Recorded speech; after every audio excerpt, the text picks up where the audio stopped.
there's a moment that arrives quietly. Not during failure, not during heartbreak, not even during loneliness. It arrives when you stop waiting. You stop checking who noticed your silence. You stop imagining someone will finally understand your exhaustion. You stop believing that one day someone will appear and carry part of your psychological weight for you. And in that moment, something terrifying happens. You begin to see people clearly. Carl Jung once wrote that one of the most painful things a human being can experience is the confrontation with their own shadow. But what most people never realize is that the shadow doesn't only contain violence, envy, or rage. Sometimes the shadow contains abandonment. The realization that deep down, you are still waiting to be rescued by friends, by love, by family, by recognition, by success, by someone. Most people build their personalities around this invisible expectation. They become agreeable because they hope kindness will eventually be rewarded. They become useful because usefulness creates temporary importance. They become emotionally available because they unconsciously believe devotion creates safety. But the world has a brutal way of exposing unconscious contracts. You help people during their worst moments, then watch them disappear once they recover. You stay loyal through chaos, then realize loyalty was never mutual. You listen to everyone's pain until one day you speak and the room becomes strangely silent. That silence changes you because you start understanding something most people spend their entire lives avoiding. Attention is not love. Need is not loyalty. Closeness is not commitment. And human beings are masters at performing emotional depth when it benefits them psychologically. The disturbing part is not that people leave. The disturbing part is how normal it is. Jung believed that the persona, the social mask, is necessary for survival. Every person wears one. The supportive friend, the loyal partner, the protector, the empath, the misunderstood soul. But pressure reveals the difference between identity and performance. When you suffer long enough, masks begin slipping off people around you. Not because they're evil, but because most human connection is conditional beneath the surface. Some people only love the version of you that remains convenient for their self-image. The moment you become difficult, exhausted, ambitious, emotionally detached, or unpredictable, their energy changes, not always openly. Sometimes it happens in microscopic ways: delayed replies, less enthusiasm, subtle distance, a strange absence during the moments you need presence most. And this is where the psychological fracture begins. Because the child inside most adults still believes effort creates permanence. It doesn't. People don't resent your weakness. They resent the possibility that you might outgrow them. That realization alone has destroyed entire friendships. The darker truth is that many relationships survive not because of love, but because both people unconsciously agree to remain psychologically familiar to each other. The moment one person evolves, the unspoken contract breaks, and suddenly the support disappears. Not loudly, quietly, like a door being closed in another room. At first, you try to rationalize it. They're busy, they're stressed. Maybe you're overthinking, but the mind notices patterns long before the ego accepts them. You begin remembering strange moments you ignored before, the times your success made someone unusually quiet, the subtle discomfort people showed when you stopped being endlessly available, the irritation hidden beneath jokes once you started setting boundaries. Kindness without boundaries quietly teaches people how to use you. Most never realize this until exhaustion forces awareness onto them. Because the human mind is desperate to preserve emotional illusions, especially the illusion that reciprocity is automatic, that if you love deeply enough, sacrifice consistently enough, remain patient enough, eventually someone will do the same for you. But psychology does not work that way. Human beings are not naturally loyal to suffering. They are naturally drawn toward emotional benefit. That sentence sounds cold until you begin observing reality without sentimentality. Watch what happens when someone loses status.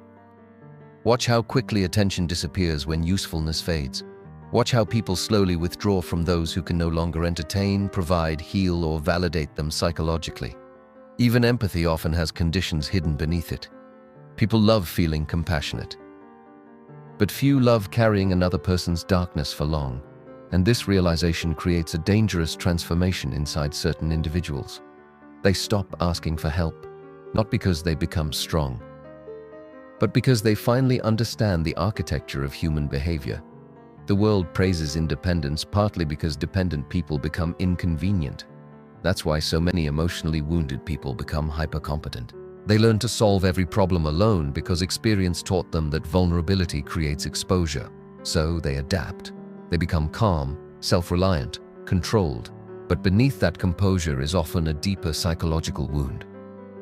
The grief of realizing nobody was truly coming, not in the way they imagined, not with unconditional understanding, not with permanent loyalty, not with the emotional rescue fantasy they secretly carried since childhood. And Jung understood something terrifying about this stage of development. When illusions die, identity begins collapsing with them, because many people don't actually know who they are beyond the roles they perform for others. The caretaker, the achiever, the helper, the funny one, the emotionally mature one. Remove the audience and the personality starts trembling. This is why solitude becomes unbearable for many people. Silence strips away performance. There are no reactions to feed from, no validation loops, no emotional mirrors confirming who you are, only you. And most people have spent their entire lives avoiding direct contact with themselves, so they stay distracted. Constant noise, constant relationships, constant scrolling, constant stimulation. Anything to avoid hearing the quieter voice underneath everything. The voice asking uncomfortable questions. If nobody saved you, why are you still waiting? If people only know your mask, who are you beneath it? If love disappears when you change, was it ever love at all? Most relationships don't end when respect disappears. They end when awareness appears, and awareness is expensive. Because once you see human nature clearly, you can no longer participate in certain illusions innocently. You start noticing how often people speak emotionally but act strategically. How often affection is tied to control. How often admiration disappears once dependence ends. You begin understanding that many social bonds are maintained less by truth and more by mutual psychological comfort. This is usually the stage where a person becomes dangerous to the social world around them. Not violent, aware. And awareness changes the way you move through people. You stop over-explaining yourself. You stop begging for understanding. You stop trying to force emotional reciprocity from those incapable of giving it. Something colder begins forming inside you, not hatred, distance. Because once you realize nobody is truly coming, another realization follows behind it like a shadow. Most of your suffering came from expectation. Expectation that people would think like you, care like you, sacrifice like you, remain loyal like you. But human beings interpret relationships through self-interest far more than morality. Even love is often filtered through psychological need. Some people love you because you make them feel important. Some because you make them feel safe. Some because you absorb their loneliness. Some because your presence stabilizes their identity. But very few people love without unconscious extraction. That truth unsettles people because it threatens the fantasy of pure human connection. Yet if you observe closely enough, you'll notice something disturbing. Many people panic when you stop needing them emotionally, because dependence creates reassurance. The moment you emotionally detach, dynamics shift. Suddenly, people who ignored you become attentive again. People who took your presence for granted start sensing loss before loss actually happens. Human psychology values what feels uncertain. This is why emotionally unavailable people often attract intense attachment, why absence increases obsession, why withdrawal suddenly creates respect where constant availability failed. The mind chases what it cannot fully secure, and once you see this pattern, social interactions begin looking different, almost theatrical. You notice how many conversations are subtle negotiations for power, validation, attention, or emotional control. You notice how guilt becomes manipulation disguised as vulnerability, how praise becomes a method of influence, how weakness can become strategy, not consciously in every case, but unconsciously, constantly. Jung believed that until the unconscious becomes conscious, it will direct your life and you will call it fate. Most people never make the unconscious conscious, so they repeat the same relational cycles forever. They trust too quickly, overgive too early, confuse attention with sincerity, confuse chemistry with compatibility, confuse being desired with being valued. Then they wonder why betrayal keeps arriving wearing different faces. The patterns remain because the inner wound remains unseen. A person abandoned emotionally in childhood may unconsciously spend adulthood trying to earn permanence from emotionally unavailable people. A person who only received affection through achievement may become addicted to success without understanding why emptiness still follows them afterward. The unconscious always tries to recreate unresolved pain until awareness interrupts the cycle. And awareness is brutal. Because eventually you realize some of your deepest emotional attachments were never love. They were attempts to repair old psychological fractures through other people. That realization can hollow a person out for a while, especially when you understand how much energy you spent trying to become worthy of care that should have existed naturally. The child inside you believed that if you became good enough, useful enough, intelligent enough, attractive enough, patient enough, someone would finally stay. But adulthood reveals a colder reality. People stay when staying benefits their psychology, and when it no longer does, many slowly disappear while pretending nothing changed. Not every person, but enough to change the way you see humanity forever. After that realization, something strange begins happening inside you. You become quieter, not because you have nothing to say, but because you finally understand how rarely people listen without filtering your words through their own needs, insecurities, and projections. Most conversations are not exchanges. They are collisions between identities. One person speaks to feel understood. The other listens to protect their self-image. And somewhere in between, truth suffocates. Once you notice this, loneliness changes form. It no longer feels like the absence of people. It feels like the absence of genuine recognition. You can sit in a crowded room and still feel psychologically invisible.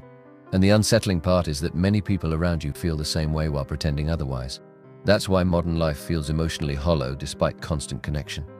Everyone is expressing themselves, but very few are truly revealing themselves.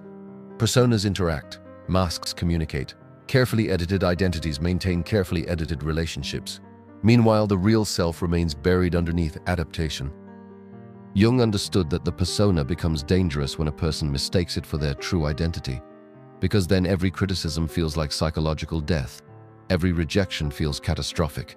Every loss of status feels unbearable. So people protect the mask at all costs. They suppress parts of themselves to remain accepted, hide emotions to remain respected, pretend confidence to avoid humiliation, pretend happiness to avoid becoming inconvenient, and over time the performance becomes automatic. This is why some people suddenly break down years later without understanding why. Their soul became exhausted from carrying an identity built for survival instead of truth. The terrifying thing about self-awareness is that it slowly destroys the emotional anesthesia you once lived under. You stop romanticizing people so easily. You stop believing words without patterns. You stop confusing charm with character. And perhaps most painfully, you stop seeing yourself as the innocent victim in every story. Because shadow work eventually turns inward, you begin noticing your own manipulations, your own need for validation, your own hidden desire to be chosen, admired, reassured, rescued. That confrontation changes everything. Because the mind loves exposing darkness in others while remaining blind to its own. Some people help others because they secretly need to feel indispensable. Some act emotionally detached because vulnerability terrifies them. Some call themselves nice while quietly keeping score of everything they give. The shadow hides motives beneath morality, and once you start seeing your own unconscious patterns, you understand why Jung believed self-knowledge was both liberation and burden. Because awareness removes excuses, you can no longer blame life for patterns you refuse to confront. You begin realizing that part of your suffering came not only from what others did to you, but from what you kept allowing. You ignored red flags because loneliness made attention feel valuable. You tolerated disrespect because confrontation threatened abandonment. You kept overextending yourself because being needed temporarily protected you from feeling empty. Awareness strips the emotional glamour from these behaviors. Suddenly your past looks different, not tragic, predictable. And that realization can be deeply unsettling. Because it forces you to confront the possibility that much of human behavior is driven less by conscious choice and more by unconscious compensation. People don't just pursue love, they pursue relief from themselves. And once you understand that, the entire social world begins rearranging itself in your mind. You stop asking, who loves me? You start asking, who needs me to remain a certain version of myself? That question exposes things people spend years trying not to see. Some friendships survive only because you stay smaller than your potential. Some relationships survive only because you remain emotionally predictable. Some families remain peaceful only while you continue carrying the role assigned to you years ago. The moment you change, tension appears, not because growth is wrong, but because growth disrupts psychological equilibrium. People become attached to the identity they built around your identity. When you evolve, their internal structure shakes with it. Suddenly, the reliable one starts withdrawing. The quiet one becomes assertive. The giver stops overextending. The people pleaser develops boundaries, and boundaries reveal truths faster than conflict ever will. Because the moment access becomes limited, hidden entitlement surfaces immediately. Some people never loved your soul. They loved their access to you. That realization hardens something deep inside a person, not in a cruel way, in a surgical way. You begin separating genuine connection from emotional dependency. You stop confusing constant contact with loyalty. You stop measuring love through intensity alone, because intensity can exist without depth. In fact, some of the most intense relationships are built entirely on unresolved trauma patterns. Two wounded people unconsciously trying to complete psychological fractures through each other. One craves reassurance, the other craves control. One fears abandonment, the other fears vulnerability. Together they call the chaos love, until eventually the unconscious turns the relationship into a battlefield. Jung understood that what remains unconscious controls behavior from beneath awareness. That's why people sabotage things they consciously want. Why they repeat painful cycles while promising themselves they'll change. The conscious mind speaks one language.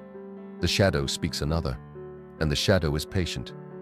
It waits beneath every attraction, every insecurity, every irrational emotional reaction. A simple delayed text suddenly feels personal. A shift in tone feels threatening. Distance triggers panic. Success triggers guilt. Rejection triggers rage. People think these reactions come from the present moment.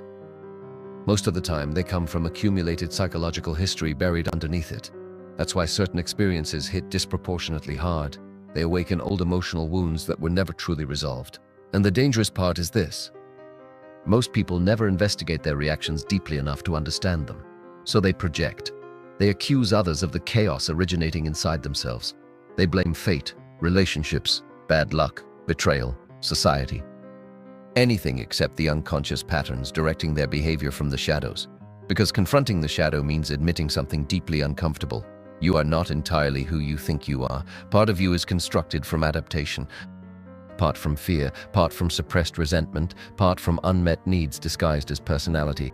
Even ambition can become compensation. Some people chase success not because they love achievement, but because they believe status will finally make them worthy of love, attention, or respect. And no amount of external success can permanently satisfy an internal wound. That's why some people achieve everything they wanted and still feel strangely empty afterward. The goal was never the goal. It was emotional escape. Eventually, the realization becomes impossible to avoid. Nobody is coming to save you from yourself. Not love, not success, not admiration, not money, not validation. Because the deepest forms of suffering are internal structures, and external rewards can distract those structures, but rarely dissolve them. That's why some people ruin healthy relationships after finally receiving genuine love. Why others sabotage opportunities they prayed for years to obtain. Why peace itself can start feeling uncomfortable to a nervous system trained in emotional chaos. The unconscious always tries to return to what feels psychologically familiar, even when familiarity hurts. Especially when familiarity hurts. This is the part most people resist hearing. Healing is not becoming happier. Healing is becoming conscious. And consciousness is uncomfortable because it removes the fantasy that life will eventually transform without confrontation. It forces you to see the mechanics beneath your behavior with brutal clarity. You begin noticing how often fear disguised itself as personality. I'm independent.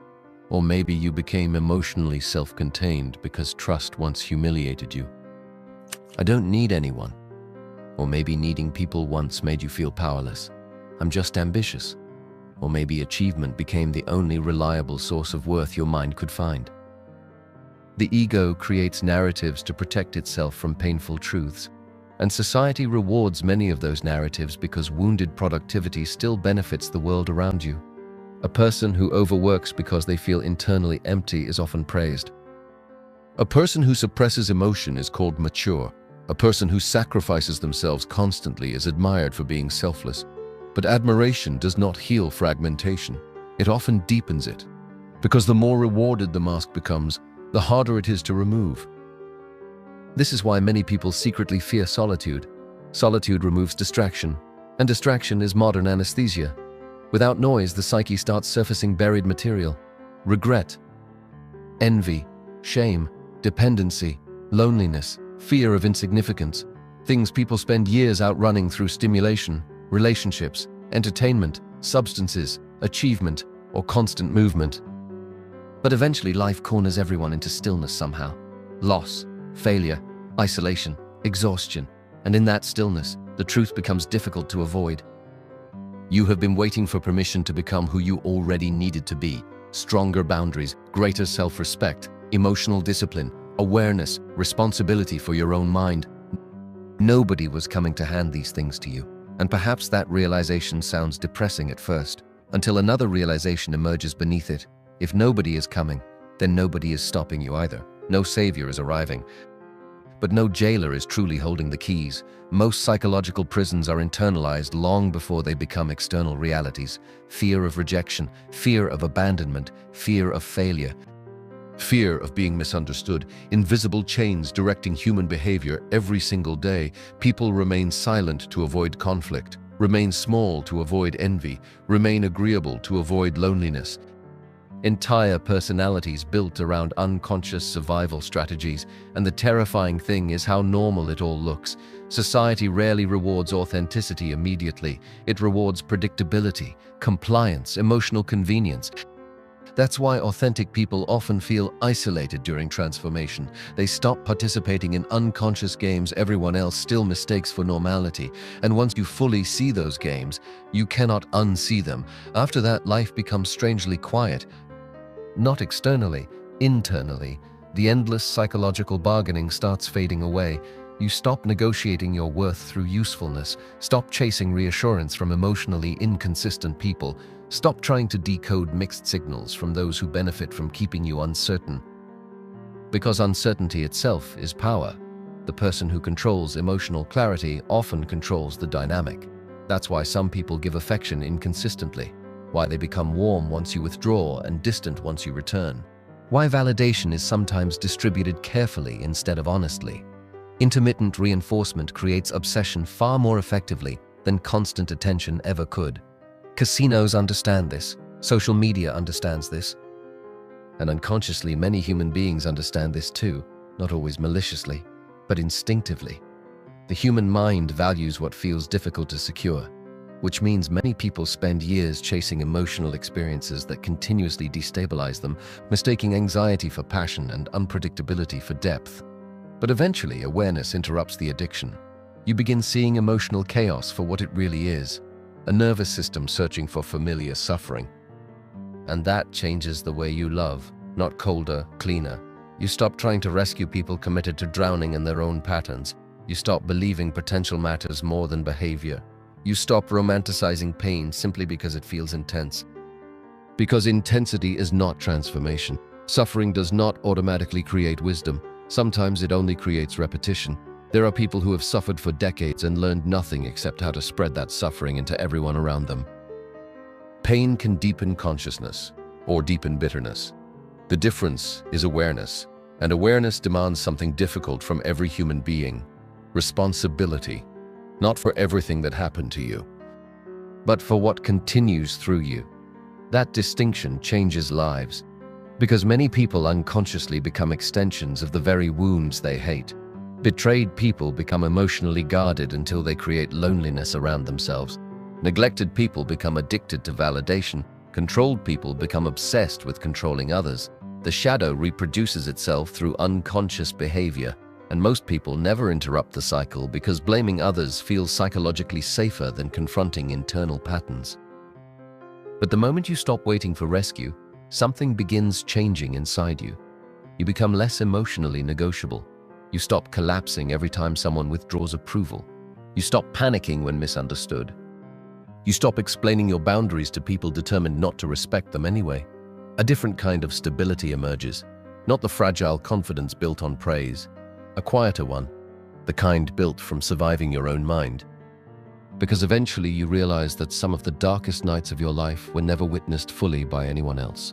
No audience saw the internal wars. No applause followed the psychological battles you fought silently while still functioning externally. And yet you survived them. Alone.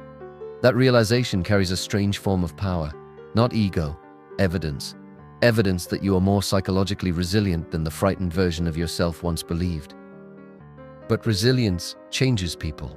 The person who truly understands abandonment often stops romanticizing human permanence. They appreciate connection without worshipping it, love without psychologically collapsing into it, care without turning it into dependency. Because they finally understand something most people spend years resisting. Everything human is temporary. Attention fades, roles change, people evolve, feelings shift, attachments dissolve. And beneath all of it, life keeps moving with terrifying indifference. That indifference is what breaks some people and frees others. Because once you stop expecting life to protect you from pain, betrayal, loneliness, or uncertainty, you stop living in constant negotiation with reality. You begin seeing existence more clearly. No hidden guarantees, no permanent emotional safety, no final moment where fear disappears forever.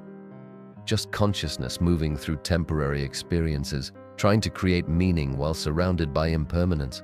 At first, that realization feels cold, then strangely liberating, because if nothing is guaranteed, then pretending becomes unnecessary. You no longer need to exhaust yourself performing perfection. You no longer need universal approval before trusting your own mind. You no longer need to cling desperately to every relationship out of fear that losing people means losing yourself. Most people fear abandonment because they never built an identity outside attachment. But once you survive enough psychological loss, something changes. You discover that the self can exist independently of who stays. And that discovery alters the entire structure of your perception. Rejection stops feeling like annihilation. Loneliness stops feeling like evidence of worthlessness. Silence stops feeling threatening. You begin understanding that much of human suffering comes not from reality itself, but from resistance to reality. People resist endings, resist change, resist uncertainty, resist seeing others clearly, resist seeing themselves clearly most of all, because truth dismantles comforting illusions. And illusions are addictive. The illusion that everyone who says "I care" truly does. The illusion that effort guarantees reciprocity. The illusion that self-sacrifice eventually forces appreciation. The illusion that someone else will eventually arrive and repair the emptiness within you. But nobody can permanently repair what you refuse to confront consciously. That is the shadow's final lesson. The parts of yourself you avoid do not disappear. They wait, quietly influencing your choices, relationships, fears, attractions, insecurities, ambitions, and emotional reactions from beneath awareness. Ignored loneliness becomes dependency. Ignored insecurity becomes arrogance. Ignored pain becomes cruelty.